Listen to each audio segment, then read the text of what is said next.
네, 오늘 코로나 시대의 진정한 예배란 무엇일까? 글쎄요, 한번 이렇게 보겠습니다. 제가 교회증언 9권 11페이지에 있는 말씀을 한번 읽어드릴게요. 우리는 종말의 때에 살고 있다. 신속히 성취되는 시대의 징조들은 그리스도의 오심이 가까움을 선포한다. 하나님의 영은 점진적으로 그러면서도 분명하게 지상에서 물러가고 있다. 재앙과 심판이 하나님의 은혜를 멸시하는 자들에게 이미 내리고 있다. 땅과 바다의 재난, 불안한 사회의 상태, 전쟁의 경보 등은 불길한 전조이다. 그것들은 가장 큰 사건들이 다가오고 있음을 예보한다. 엄중한 하나님의 말씀이죠. 여러분, 이 코로나 시대에 정말 우리가 상상도 못했던 일들이 지금 주변에 일어나는데 어떤 의미가 있을까를 한번 좀 생각해 봤습니다. 전 세계적으로 코로나로 인해서 적어도 1억 개 이상의 일자리가 없어졌다고 이야기합니다. 그리고 지금 자영업자들이 폐업이 정말 엄청난 폐업이 일어나고요. 여러분 지금 도시에 나가보시면은 명동이나 아니면 그 서울의 번화한 옛날에 사람들로 넘쳐나던 곳이 지금은 정말 텅텅 비고 정말 살기 너무 어렵습니다. 아마 우리 성도님들도 어느 정도 영향이 있는 분들도 많이 있다고 생각하고 또 온라인으로 또 이 예배를 신청하시는 분들도 아마 그러리라 생각합니다. 근데 저는요 이런 생각이 들어요. 예수님께서 이 땅에 오셨을 때 공생의 시작이 성전 정결이었습니다. 요한복음 2장에 보시면은요 가나의 혼인잔치를 마치시고 예루살렘을 오셔가지고 성전을 정결하셨어요. 근데 너무 신기하게요. 예수님께서는 사역을 시작할 때 성전 정결부터 시작을 합니다. 저는 이런 생각이 들어요. 외람되지만은 예수님께서 이 땅에 지금 오셔서 우리 옥천교에 들어오시면은 우리 앞에서 설교하실 때 과연 행복하실까 생각이 들어요. 왜 무슨 얘기냐면은 우리 예배드리는 태도나 이런 것들이 정말 예수님을 받아들이는 간절한 마음이 있나? 그런 생각이 그런 뜻이에요. 이 요한복음 2장에 보시면은 유대인의 유월절이 가까운지라 예수께서 예루살렘으로 올라가셨더니 성전 안에서 소와 양과 이 글을 잘못 썼습니다. 비둘기 파는 사람들과 돈 바꾸는 사람들이 앉은 것을 보시고 노끈으로 채찍을 만드사 소를 다 성전에서 내어 쫓으시고 돈 바꾸는 사람들의 돈을 쏟으시며 상을 엎으시고 비둘기 파는 사람들에게 이르시되 이것을 여기서 가져가라. 내 아버지의 집으로 장사하는 집을 만들지 말라 하시니 이랬습니다. 여러분 예수님께서 공생애를 시작할 때도 성전 정결을 하셨고 이제 십자가에 달려 돌아가시기 전에 또 한 번 성전 정결을 하십니다. 그죠? 또 한 번 3년 반 후에 예수께서 똑같은데요. 저는 놀란 게 성전 정결을 시작하는데 여전히 성전은 정결이 안 됐으니까 또 했겠죠. 그죠? 만약에 처음에 예전에 했을 때 그 제사장들이나 바리새인들이 우리가 잘못했구나. 성전에서 이러면 안 되는구나. 라고 깨달았으면 좋았을 텐데 안 그랬으니까 또 두 번째 성전 정결이 있었던 거 아니겠습니까? 또 예수님께서 그렇게 성전 정결하십니다. 제가 여러분에게 예수님께서 초림하셔서 공생애를 시작할 때 가장 중요하게 생각하신 것이 성전 정결이셨는데 그러면은 여러분 예수님이 재림하기 전에 가장 시급하게 해야 될 일이 무엇이겠습니까? 여전히 성전 정결입니다. 아마 여기에 앉아 계신 분들이 앞으로 아시겠지만은 우리가 준비되지 않으면은 우리는 내쫓김을 당합니다. 자기가 감정이 있어서 교회 나간 것처럼 얘기해 주지만은 어쨌든 사실은 쫓겨난 겁니다. 어쨌든. 근데 여러분 보세요. 사도행전 524쪽에 이렇게 말씀하세요. 하나님께서는 그리스도께서 당신의 지상 봉사의 기간에 성전을 정결하게 하신 것처럼 당신의 교회를 정결케 하실 것이다. 이렇게 나와 있어요. 저도 이 말씀을 보면서 깜짝 놀랐어요. 예수님께서 이 땅에 오셔서 성전을 정결한 것처럼 다시 오시기 전에도 성전 정결을 하는구나. 교회에서 열이 없이 예배드리는 우리의 태도, 아멘 소리도 안 하고, 아멘 소리는 자기의 신앙의 결과물이거든요, 사실은요, 우리가. 제가, 이 서울에, 이렇게 전도를 이렇게 가보면은, 교회마다 영적인 수준이 딱 드러나게 돼 있어요. 서울에 있는 그 어떤 교회를 갔더니, 일주일 동안 사경회가 끝났어요. 그랬더니, 목요일쯤에 담임 목사님한테 전화가 왔어요. 목사님, 저희 교회 직원회에서 긴급하게 직원을 해가지고 일요일까지 연장해서 해주면 안 되겠냐 이렇게 제안이 왔어요. 그래서 제가 그거는 너무 한 것 같다 그랬더니 그러면 목사님 토요일 밤까지 해달라는 거예요. 그래서 제가 토요일 밤까지 연장해서 했습니다. 성도들 아무도 안 갔어요. 여러분 그런 교회가 아름다운 교회 아닌가요? 또 서울의 어떤 교회도 보면은 또 제차 3차 요구하고 오후까지 이렇게 요구하는 교회 있고 또 어떤 교회를 가면은 그냥 예배 끝나면 냉랭하게 그냥 나가버리는 교회도 있더라 이거죠. 똑같은 목사가 똑같은 말씀을 선포하는데 어떤 교회는 영적으로 준비된 교회가 있고 어떤 교회는 전혀 준비가 되어 있지 않은 교회가 있습니다. 여러분 한국 교회는 위기라고 이야기해요. 대부분의 사람들이 교회를 부정적으로 봅니다. 그래서 그때 한번 들으셨기 때문에 보시면은요, 그때 장로님께서 이걸 설교했잖아요. 불교에 대해서 사람들은 어떤 거냐면은 따뜻하다, 온화하다, 신중하다, 윤리적이다, 이런 인상을 가지고 불교인에 대해서는 굉장히, 믿지 않는 사람들, 일반 사람들이 보면은 호의적으로 생각한다는 것입니다. 그런데 여러분, 또 천주교에 대해서도 따뜻하다, 온화하다, 가족적이다, 깨끗하다, 이렇게 좋게 생각을 하는데, 그러나 저희가 포함된 기독교에 대해서 사람들은 거리를 두고 싶다, 배타적이다, 부정적이다, 사기꾼 같다, 이중적이다, 이기적이다 라고 이야기한다고 이야기하는데, 저는 여기에 대해서 우리가 과연 반문할 말이 있는가? 정말 안 믿는 사람보다 우리가 난가? 라고 한번 반문할 필요가 있습니다.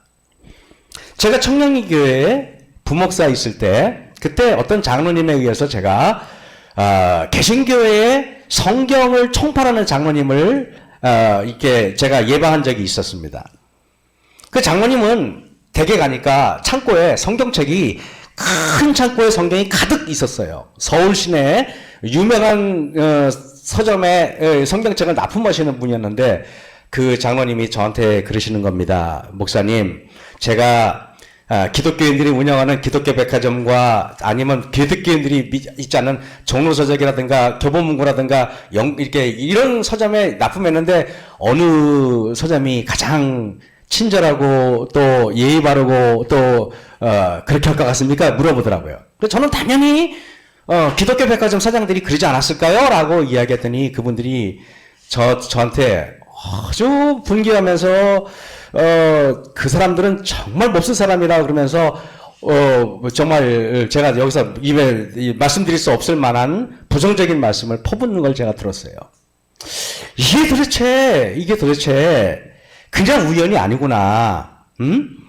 여러분 복음 기도신문 2019년 5월 29일 김영희 칼럼에서 봤더니요.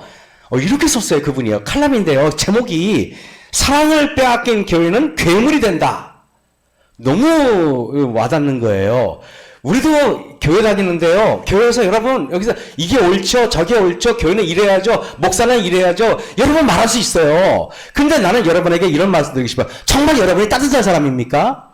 정말 여러분이 착한 사람입니까? 아니면 남을 덮어주는 사람입니까? 난 그렇게 묻고 싶어요. 정말 우리가 그런 사람이 되는 게 중요한 거지 옳은 사람이 중요한 게 아니잖아요. 사랑을 빼앗긴 교회는 괴물이 된다. 여러분 서울을 보면은 아니면 대도시를 보면은 교회마다 가면 가장 많은 게 십자가더라고요. 여러분 그잖아요? 가장 많은 게 십자가예요. 이렇게 십자가가 많아요. 이건 그냥 그래픽이 아니라 사진을 찍은 거예요. 여러분 그런데 지금 한국 교회에 부정적인 면이 너무 많아요. 여러분들 아시잖아요. 그죠? 너무 많아요. 제가 새벽 3시 반에 잠이 깼어요. 오늘 아침에. 근데 참이께서 이렇게 이 설교 저 설교 듣다가 참미 듣다가 저도 모르게 침대 위에서 무릎을 꿇었어요. 하나님 앞에 죄송하고 한국교회 모습은 우리의 모습이잖아요. 우리가 아유 기독교인들 그래라고 할 수는 없잖아요. 내가 기독교인인데 내가 누구를 욕하겠어요, 여러분? 나는 왜 항상 남을 욕하는 사람이 되냔 말이에요. 내가 책임을 져야지. 교회가 냉랭한 게 내 책임이지 왜 다른 사람 책임이냔 말이에요.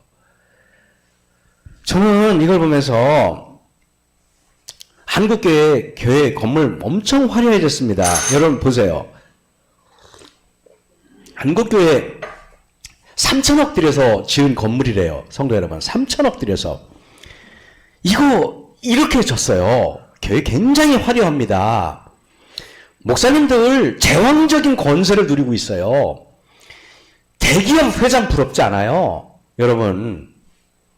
그런데 솔로몬 성전도 화려해가지고 스바 여왕도 예물을 가지고 오시고 이디오피아에서도 오고 세계 각국에서 솔로몬 성전을 보려고 여러분 왔지 않습니까? 스룹바벨 성전도 그보다는 부족했지만은 화려하기는 일반이었어요. 솔로몬 성전도 스룹바벨 성전도 하지만은 그 안에서 예배드리는 자들은 그 성전을 강도의 구렬로 만들었다는데 그게 옛날 솔로몬, 옛날 예수님 때 당시의 모습이라면 나는 참 좋겠는데 지금 우리의 모습은 그보다 훨씬 더 지독한 사람들이 됐어요. 기독교 학자들이 얘기하는데 요즘처럼 교인들이 부패하고 강박하고 요즘처럼 정말로 문제가 심각한 때는 일찍이 없었다. 이렇게 이야기를 합니다. 여러분, 솔로몬 성전 어떻게 정결한지 아십니까? 이렇게 정결이 되는 겁니다. 바벨론 군대에 의해서 솔로몬 성전이 완전히 파괴되고 여러분 완전히 이렇게 쑥대밭이 돼요. 이건 재난이잖아요. 그리고 보시면은요, 여기 있는 그 성전에 예배드렸던 자들이 전부 다 바벨론으로 끌려갑니다. 지금 우리도 그렇지 않고 있습니까? 교회가요, 코로나로 폭격이 돼가지고요, 교회에 있는 사람들이 다 세상으로 끌려가고 있잖아요, 여러분. 여러분, 왜 우리는 그걸 못 느끼냐 말이에요. 교회에 나오고 안 나오고 문제가 아니야. 우리 마음에도 앉아있지만 나간 사람도 있단 말이에요. 여기서 제가 보면서 다니엘과 신실한 하나님의 종들이 바벨론으로 끌려왔어요. 하지만 그들은 그곳에서 정말 신령과 진정으로 하나님께 예배를 드렸어요. 이런 거 알아요? 옛날 사람들은요, 예루살렘 성전에 있어야 내가 거룩해지는지 알았단 말이에요. 근데 예루살렘 성전 안에 있는데 거룩해지는 게 아니라 예루살렘 성전 안에 있는데 강도의 구열처럼 됐다는 것입니다. 내가 옥천교회 안에 있는데 이 안에서 강도의 구렬처럼 내 마음은 정말 강박하고 내 마음은 차갑단 말이에요. 교회 나오는 걸로 만족하면 안 된다는 뜻이죠. 밤에 잠이 안 왔습니다. 새벽 3시 반에 일어나서 저 어저께 하루 종일 일했어요. 피곤해요. 낮잠 잔 것도 아닌데. 그런데 마음에 어제 참 수석장로님과 오랫동안 통화를 하고 낮에도 통화를 하고 밤에도 통화를 하고 그러면서 제가 밤잠을 못 자고 이 설교 준비를 했어요. 다 설교를 다 바꿨어요. 하나님께서 저에게 주시는 메시지가 있었기 때문에 그랬겠죠. 다니엘이 끌려왔는데요. 여러분 이거 아세요? 내가 바벨론에 있어도 하나님과 신실하게 예배드릴 수 있다는 사실을. 저는요, 여러분에게 지금 수도권 교회 대면 예배 전면 금지됐습니다. 그리고 여러분 이제 보세요. 코로나 사태 이후 대면 예배 금지. 이것은 어쩌면 예수님께서 강도의 구릴이 된 교회의 성도들 내몰아 버리는 것입니다. 교회에 앉아서 교회 예배당에 있으면 예루살렘 성전에 있으면 내가 교인인 것처럼 착각하는 사람들에게 나가면은 냉랭한데요. 예배 끝나면 냉랭한데요. 예배 끝나고 모여서 회의하면은 무서운데요. 무슨 말이 나올지 몰라서. 우리가 이렇게 가지고 무슨 성도가 되겠습니까? 만나면은 모이면은 행복해야 되잖아요. 만나면 따뜻해야 되잖아요. 말하고 싶어야 되잖아요. 피하고 싶은 사람은 성도가 아니잖아요.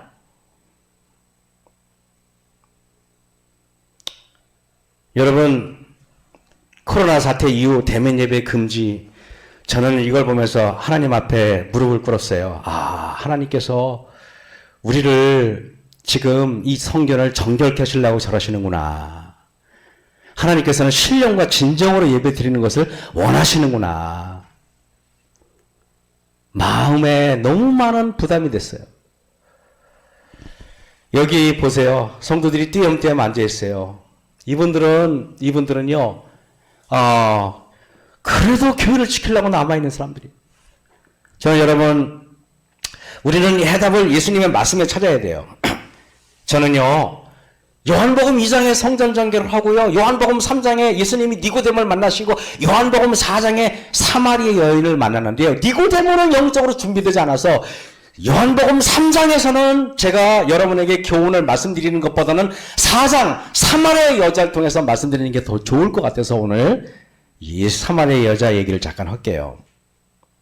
사마리아 여자, 어쩌면은 수가라 하는 동네 우물로 예수님께서 이 여자 때문에 가셨는데, 근데요 여러분, 이 여자하고 이야기를 하는데 처음에 예수님께서 이 여자와 진지하게 대화하시는데, 여자는 예수님을 희롱하듯이 이렇게 성의 없이 대답을 합니다. 예수님께서는 아무 말씀도 하지 않으시고 여자에게 말합니다. 여자여, 너 남편 있지? 남편이 없다 그럽니다. 너 남편 5이 있었잖아. 이 여자의 속을 예수님께서 환히 들여다보십니다. 여러분, 우리가 착한 척 한다고 사람들이 우리를 착하게 볼 줄 아십니까? 우리가 거룩하게 행동한다고 거룩한 줄 아십니까? 다 알아요. 안 믿는 사람들도요.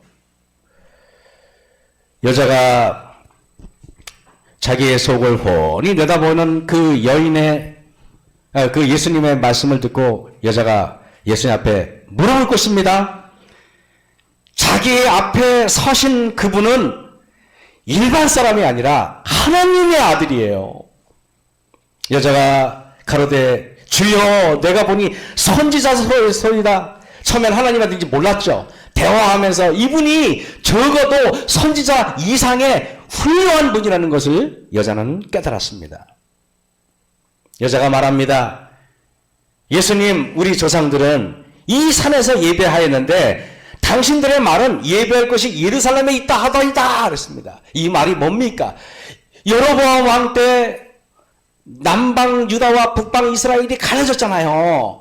그러니까 북방 이스라엘 사람들은 자기의 민족들이 예배드리러 예루살렘으로 가면 불안하니까 국경을 폐쇄시켰어요. 가지마. 예루살렘에 안 가고 우리 여기 그리심산 옛날에 조상들은 여기서 예배드렸어. 그래가지고 베델에다가 금송아지를 만들고 교회를 만들고 여기서 예배를 드려 그랬잖아요, 여러분. 그래가지고 여로보암 왕 때부터 예수님 오실 때까지 여기서 예배드리는 게 맞다, 여기서 예배드리는 게 맞다 하고 싸웠단 말이에요. 어쩌면 우리도 그럴 수 있어요. 내 교회가 맞다, 네 교회가 맞다 그렇게 말할 수 있어요. 근데 근본적인 문제는 저는 아니라고 생각해요.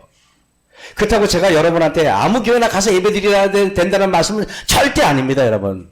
저도 재림교회를 사랑하는 사람이에요. 여러분, 요한복음 4장 21절 22절에 예수께서 가라사대 때 여자여, 내 말을 믿으라. 이 산에서도 말고 예루살렘에서도 말고. 이게 뭡니까? 건물이 중요한 게 아니야.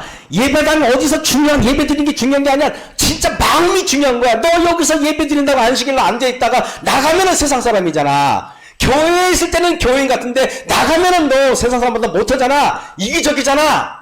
그 소리예요. 교회 예배당 앉아있을 때는 장로 같고 목사 같고 집사 같은데 나가면은 세상의 말에 상종하기 힘든 사람, 그게 바로 우리의 모습이란 말이에요. 저의 모습이고 또 여러분의 모습일 수가 있단 말이에요. 근데 예수님께서 이렇게 말씀하세요. 그리심산도 아니고 예루살렘도 아니고.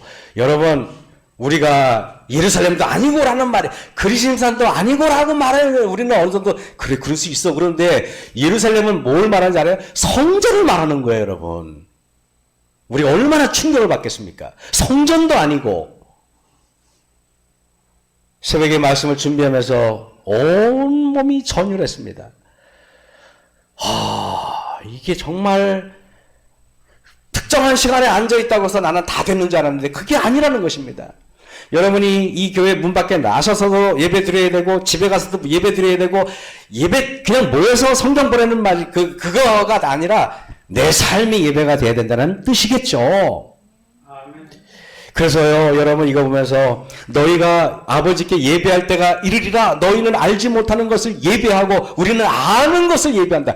여러분 그 예루살렘 성전에서 제사장들이 와가지고 예배를 드렸지 않겠습니까? 거기서 안식일 지킨다고 예물을 바치고 했어요. 11절을 바치고 했어요. 그런데요, 예수님께서 뭐라고 하십니까? 그거 하나님도 알지 못하는 예배야. 이는 구원이 유대인에게서 난다는 말이 뭐냐면 예수님에게서 구원이 난다. 이 말씀입니다, 여러분.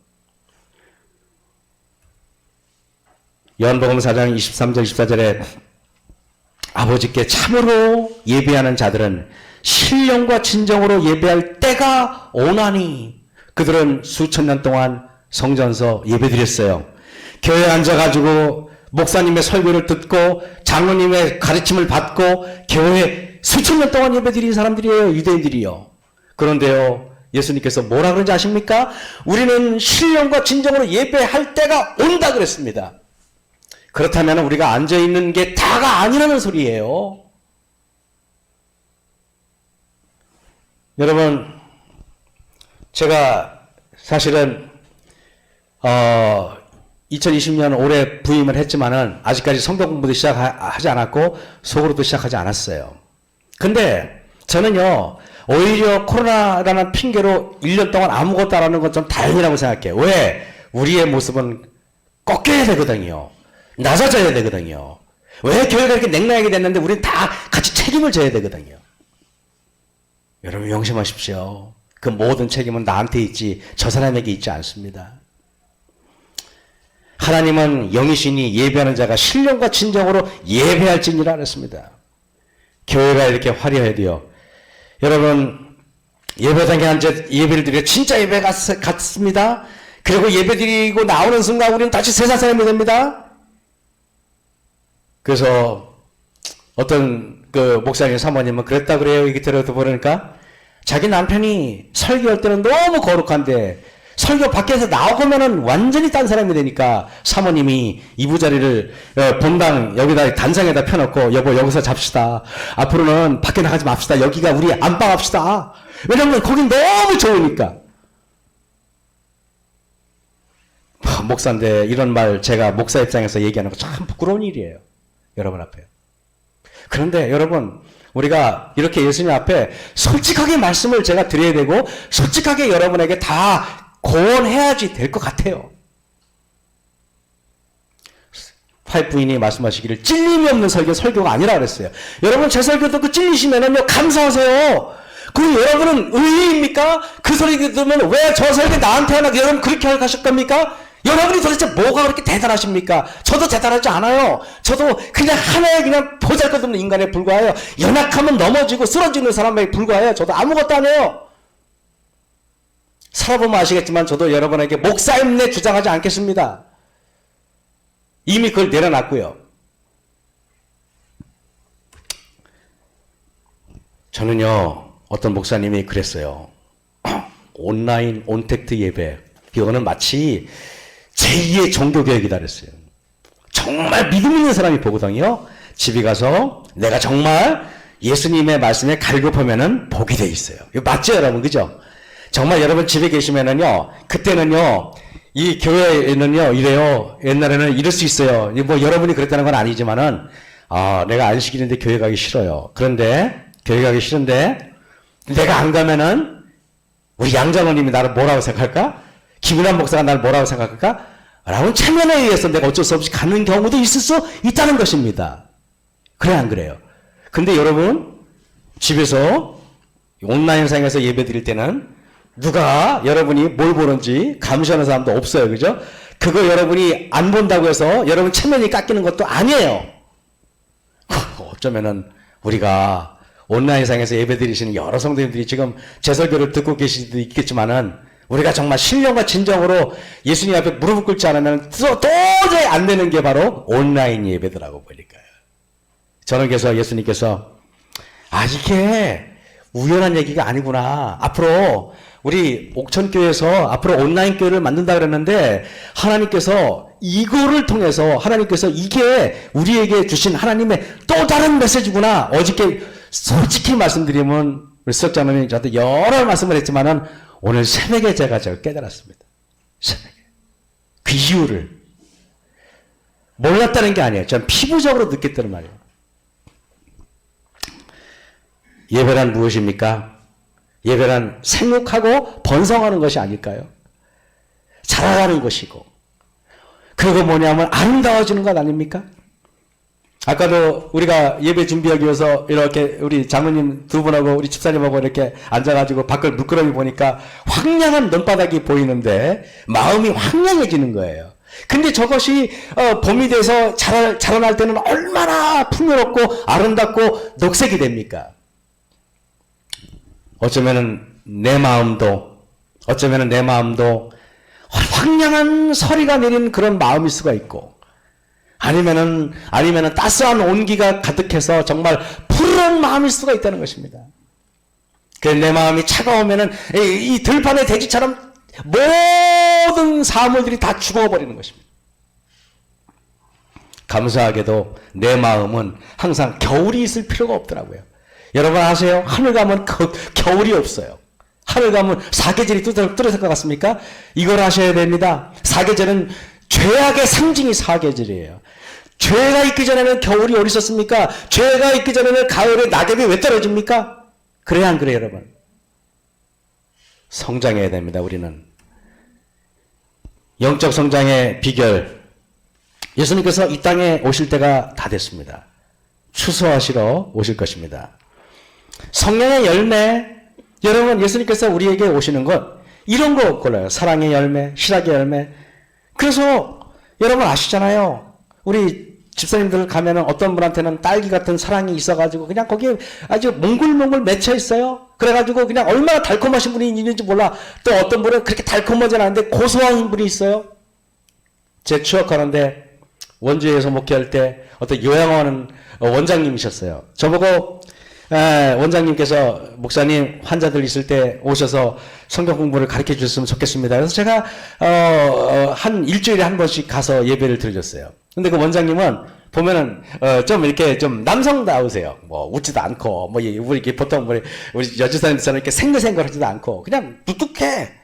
그래서 제가 저분은 어떤 열매일까 고민했어요. 그랬더니 가만히 보니까 그분을 사귀면 사귈수록 이분이 어떤 분이냐면은 우리 어머니 또래거든요. 사람이 호두처럼 고소하신 분이야. 그래, 그런 분이 있어요, 없어요? 사과 옆에 포도 보세요. 사과. 여러분, 달콤하진 않지만 고소한 열매도 아까 있다 그랬죠? 열매. 열매는 성경에서 실물견에 보면 품성이더라고요, 품성. 품성인데, 마태복음 21장에 보면은, 그러므로 내가 너에게 이르노니, 하나님의 나라를 너희는 빼앗기고 그 나라의 열매 맺는 백성이 받으리라. 예배의 결과는 열매이기 때문에 제가 예배에서 열매로 제가 2단계 지금 두 번째 단계 스테이지로 제가 설교가 넘어간 것입니다. 계승한 1권 454쪽에 보면 모든 나무는 열매로서 판정된다. 각 사람은 그의 고백이나 믿음에 의해서가 아니고 그랬습니다. 내가 주장하는 거에 의해서 믿음이 이게 판별되는 게 아니라 내가 말하지 않지만은 내 행동에서, 내 미소에서, 내 표정에서 그 사람이 어떤 사람인가 보여진다는 것입니다. 놀라운 말인 것입니다. 여러분, 보면은 그러므로 회개에 합당한 열매, 회개했다면 그 합당하게 열매가 있어야 돼. 이런 말씀인 것입니다. 두려운 말이죠. 근데 저는요, 예수님께서 요한복음 15장 5절의 말씀을 한번 제가 자세히 한번 읽어볼게요. 중요한 말이니까. 나는 포도나무요. 너희는 가지니 저가 내 안에 내가 저 안에 있으면 이 사람은 과실을 많이 맺나니 나를 떠나서는 너희가 아무것도 할 수 없음이니라 했습니다. 제가 어렸을 때 저희 아버지가 과수원을 경영했으면 너무 좋을 텐데 남의 집 과수원 중에 아들이었습니다. 제가 저희 아버지는 과수원이었고 남의 집에서 과수원 일을 주시는 분이었어요. 덕분에 과수원에서 유년 시절을 제가 보낼 수가 있었습니다. 아름다운 동산에서 제가 보냈어요. 남의 집 과수원 지키든 뭐든 상관이 없더라고요. 저한테는. 어쨌든 포도 먹는 건 마찬가지니까. 그런데 제가 포도나무를 태어나면서부터 봤잖아요. 그죠? 포도나무를 봤는데 이 포도나무가 지금 여러분 아름답죠? 근데 원래 겨울 되면 이렇게 변해요. 포도나무 보면은 이게 보셨습니까? 이 포도나무 보면은요. 요거는 그래도 여러분 개량적이지 옛날에는 이렇게 두꺼웠어요. 두꺼운데 이게 겨울이나 봄에 넘어올 때 이게 껍데기를 다 벗겨줘야 돼요. 그 여러분 아세요? 껍데기를 안 벗겨주면 이게 열매를 못 하죠. 그리고요. 이거 보면은요. 포도나무는요, 지 혼자 서지도 못해요. 맞아요, 안 맞아요? 이게 붙들어 매줘야 돼요. 포도나무는요, 그리고 이게 잘라가지고 뗄감을 떼면은 화력도 거의 없어요. 안에 속이 꼭 스펀지 같은 게 차 있어요. 여러분 아실 겁니다. 포도나무는 정말로 외관상으로도 외모도 아마 이 지구상에 있는 나무 중에서 가시나무 다음으로 제일 볼품없는 나무가 포도나무예요. 자기 혼자 서지도 못하고, 볼품도 없고 뗄감도 쓸모도 없고 오죽했으면요 여기에 이렇게 돼 있어요. 성경에 보면은 에스겔 15장에 뭐 인자야 포도나무가 모든 나무보다 나은 것이 무엇이냐 살림 중 여러 나무 가운데 있는 그 포도나무 가지가 나은 것이 무엇이랴 그 나무 가지를 뭐 이렇게 무슨 가구를 짤 수 있냐 그것으로 무슨 못을 만들 수 있느냐 불 태워도 쓸모도 없어요. 여러분 백향목 보세요. 여러분이 보셔도 얼마나 아름답습니까? 여러분 소나무 쭉쭉 뻗은 거 보세요. 그런데요. 제가 여러분에게 이 말씀 드릴게요. 포도나무가 이렇게 쓸 거 없는데 어쩌면은 저와 우리들의 모습은 포도나무입니다. 우리들의 모습은 포도나무예요. 정말로 세상 사람들보다 우리가 학벌이 좋은 것도 아니고 문벌이 좋은 것도 아니고 재산이 많은 것도 아니지만은 그러나 여러분 그 포도나무가 겨울에는 비록 쓸모없이 보이지만은 이렇게 열매를 맺는다면은 이 세상에 어느 나무보다도 값진 나무가 되는 겁니다. 그래서 우리 재림교회가 우리 성도들이 여러분 품성의 열매 달콤한 사람이 되지 않으면은 그거는 정말 아까 그랬죠. 교회가 사랑을 잃으면은 괴물이 된다. 김영희 칼럼에 나온다 그랬죠. 어쩌면 우리가 사랑을 잃어버리면은 우리는 괴물이 되는 것입니다. 스바냐 2장 1절에서 2절을 보겠습니다. 수치를 모르는 백성아 모일지어다 모일지어다. 우리는 내가 열매 없는 나무 부끄러운 나무인데도 수치를 몰라요. 염치가 없어요. 염치가 없으니까 자기가 무슨 잘못을 한지도 몰라요. 그런데 여기 보면은 명령이 시행되기 전 광음이 겨같이 날아가기 전 여호와의 진노가 너에게 임하기 전 여러분 여호와의 분노의 날이 너에게 이르기 전 4번 뭐뭐하기 전 뭐뭐하기 전 뭐뭐하기 전 뭐뭐하기 전 4번입니다. 4번. 이때 이 명령이 시행되기 전을요 하박국서 9장 9절에 또 나와요. 제가 여러분에게 그냥 언급만 할게요. 거기 보시면은요 이래요. 명령이 시행되기 전 광음이 겨같이 날아가기 전 국가적인 이율시험령을 말하는 것입니다.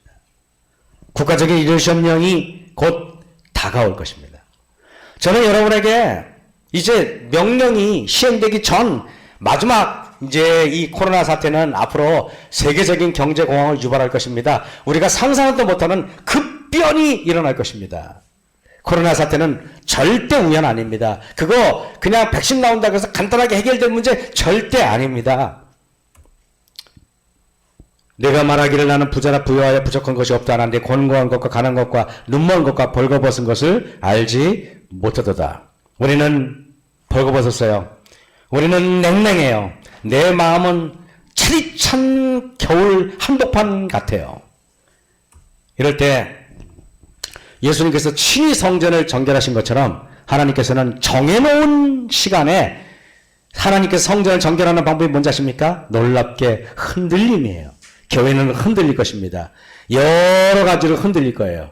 이런저런 문제 흔들릴 것입니다. 흔들릴 때 교회는 이런 핑계대고 저런 핑계대고 교회를 떠나가는 사람들이 많이 생길 것입니다. 어쩌면은 그것은 자기 발로 떠나가는 것이 아니라 어쩌면은 그것은 정결의 대상이기 때문에 그렇게 되는 것입니다. 기별, 가리법은 기별 3권 385쪽에 일요일 법령의 강연은 하나님께서 임명하시지 않은 자들을 제거할 것이다. 그분께서는 늦은 비를 위해 준비된 순결하고 진실되며 성화된 목사들을 소유하실 것이다. 그랬습니다. 우리가 살아있는 동안에 심판이 이르러 옴. 여기 놀랍습니다. 지금 여기 은혜의 시간은 더 이상 오래 계속되지 않을 것이다. 준엄한 말씀이 있었습니다. 하나님의 종 선지자께서 말씀하시고 나서 꽤 오랫동안 하나님께서 우리에게 은혜의 기간을 베풀어 주셨습니다. 여러분 인정하시죠? 근데 이제는 너무 오랫동안 기다리셨어요. 기다려 주셨습니다. 제가 이 보면서 빌라도처럼 나이가 젊었는데도 은혜의 시기가 끝나는 사람이 지금도 여전히 있습니다. 제가 시간이 없으니까 다는 읽지 않겠습니다. 여러분 그거 아세요? 성령의 9가지 열매를 아까 사랑, 희락, 화평 여러분 아시잖아요. 근데 성령의 열매가 있는 반면에 악령의 열매도 있을 수 있다는 것입니다. 악령의 열매는 목사에게 보내는 권면 59쪽에 보면은 사단은 하나님의 영의 지배 아래 결정적으로 두지 않는 모든 사람의 마음을 지배한다 그랬습니다. 이 말을 제가 쉽게 표현하면 이겁니다. 내가 사단의 사단의 지배하에 일부러 들어갈 필요가 없다는 것입니다. 무슨 말이냐면 내가 하나님의 성령의 지배를 받지 않으면 나는 사단의 지배 아래에 있다는 것입니다. 그 뜻이죠. 여러분 가만히 보시면은요. 다시 말하면은 여기 교회정한 6권 보면은 많은 이들이 우리의 거룩한 모본 되신 분이 지닌 품성의 분명한 점을 거의 연구하지 않기 때문에 그분을 닮는데 실패한다 그랬습니다. 여러분 품성을 연구하지 않았기 때문에 품성변에 실패한다는 얘기를 했습니다. 왜 나는 이렇게 화낼 때 화를 내야 되지? 왜 나는 짜증 낼 때 짜증이 나지? 왜 나는 열받을 때 열을 내지? 왜 나는 욕심 부릴 때 욕심을 내지? 왜 나는 불평할 때 불평해야 되지? 왜 나는 뒤에서 수근수근 할 때 수근수근 해야만 하지? 라는 문제를 여러분은 해결하셔야 됩니다.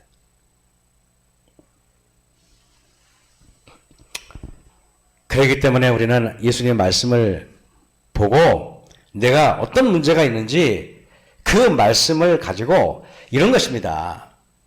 가령 내가 여기 목이 안 좋다고 생각해 보세요. 그럼 여러분들은 목이 안 좋으면은 이 기관지가 안 좋아요. 천식이나. 그럼 여러분들은 여러 목을 고치는데 여러분들이 연구할 겁니다. 누가 말합니다. 도라지가 좋대. 사과, 배를 그걸 어떻게 쪄먹는다래? 배를 어떻게 해봐. 이런 얘기 들으시잖아요. 그죠? 여러 얘기를. 그래가지고 그거를 잡수시든가 아니면은 그걸 어떻게 해서 복용을 해야만 기관지가 낫든지 말든지 할 거 아닙니까? 가령 내가 비난하는 습관이 있다면은 여러분들 집에서 비난하는 습관이 매일 네가 그러니까 내가 비난하는 거라고 변명하지 마시고 한번 고쳐보려고 노력하시라는 거죠. 이제 앞으로는 내가 저 사람을 내가 좋게 보려고 노력해야지. 우리가 부족한 것이 그런 게 아닐까요?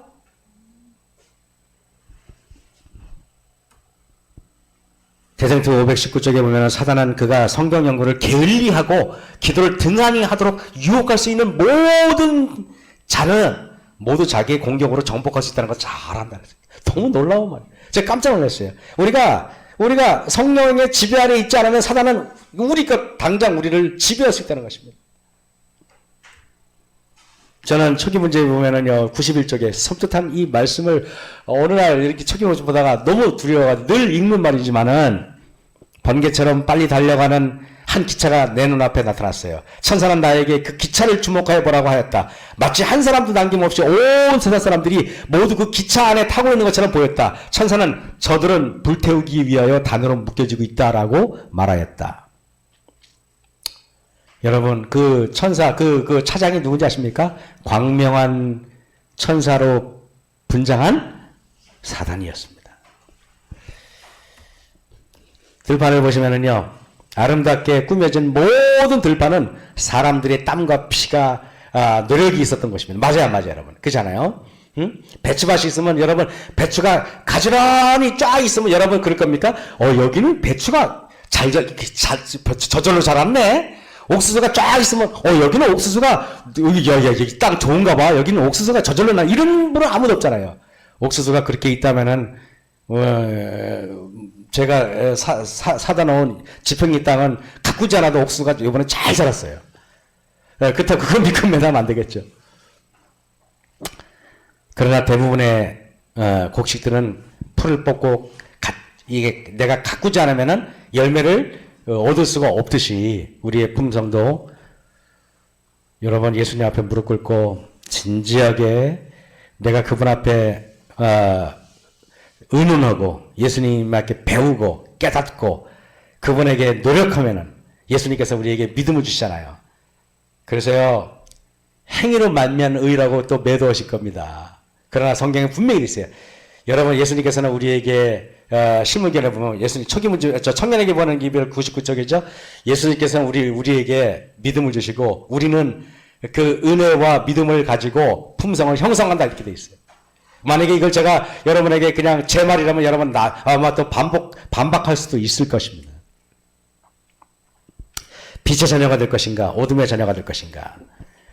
방종, 쾌락을 사랑함, 원한, 교만, 자존심, 시기, 질투는 모본이나 가르침이 없어도 무의식적으로 자라날 것이다. 우리가 노력하지 않아도 내 마음에 악한 생각들은 그냥 자라요. 마치 그 잡초가 자라듯이. 가만히 있으면은 잡초가 막 자랍니다. 응?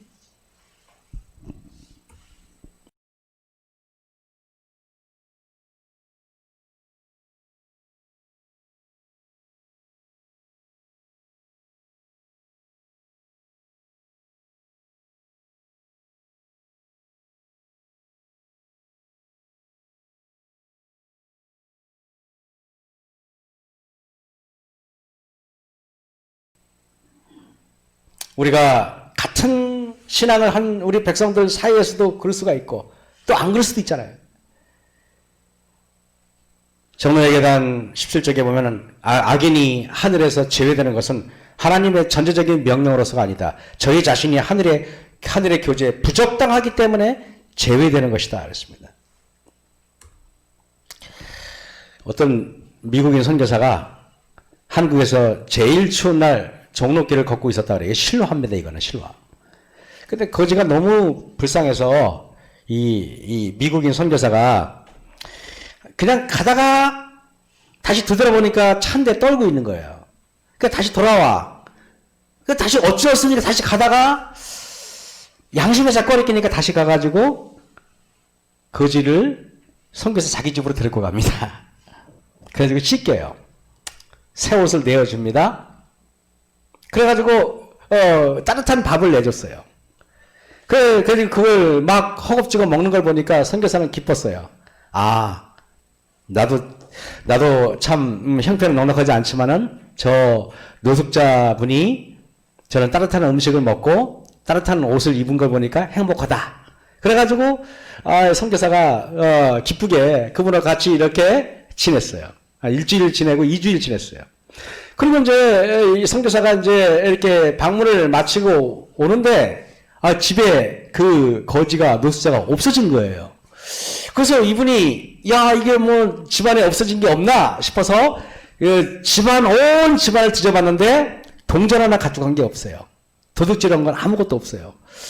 그래가지고 그건 왜 갔지? 그냥 연락처 없이 그냥 이분이 떠나버렸어요.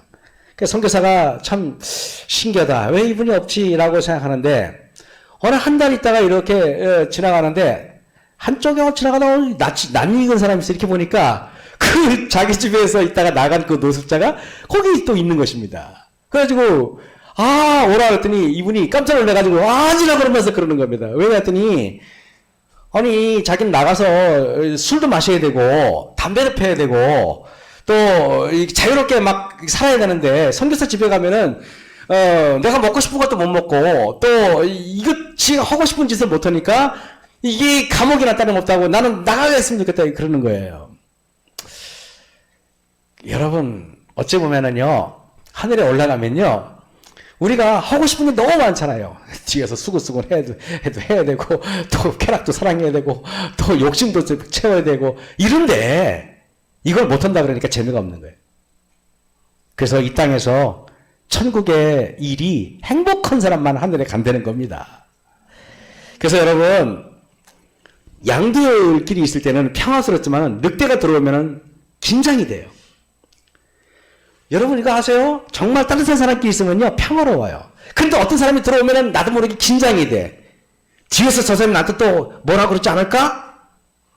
그건 여러분 명심하셔야 돼요. 그래서 제가 우리 옥천교에서는 제가 안 해봤고 또 여기 여러분들 속으로 잘 모르지만은 소그룹을 제가 이렇게 교회마다 다니면서 해보면은 그냥 교회에 있을 때는 모르는데 소그룹을 해보면은 누가 천국에 가기에 적합한 품성을 지녔는지 누가 그렇지 않은지 대번에 드러나요. 대번에. 희한하게. 늑대한테요. 이 양한테요. 내가 아주 싱싱한 풀을 갖다 주잖아요. 그러면 양이 와가지고 제가 그 뜯어준 그 싱싱한 풀을 행복해서 확 먹습니다. 그런데 그 싱싱한 그 양들이 좋아하는 풀을 늑대한테 주면은 늑대는 행복하지 않아요. 늑대는요 피가 뚝뚝 떨어지는 고기를 좋아하지 그렇게 싱싱한 풀을 좋아하지 않습니다. 어쩌면은요 우리는요 어떤 걸 좋아하는지 고다이라 선수가 자기가 이제 먼저 스케이트 돌았잖아요. 그리고 이상하가 자기보다 잘하면은 자기가 금메달을 못 따요.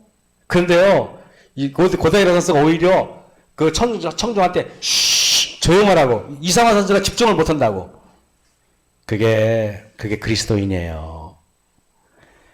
어쩌면 우리는요 피가 뚝뚝 떨어지는 고기가 더 맛있고 예를 들면은 내가 욕심을 사랑하는 거 내가 정말 하나님께서 하지 말라고 하는 걸 더 기뻐하고 행복해 하면은 나는 양이 아니라 늑대이기 때문에 그런 것입니다.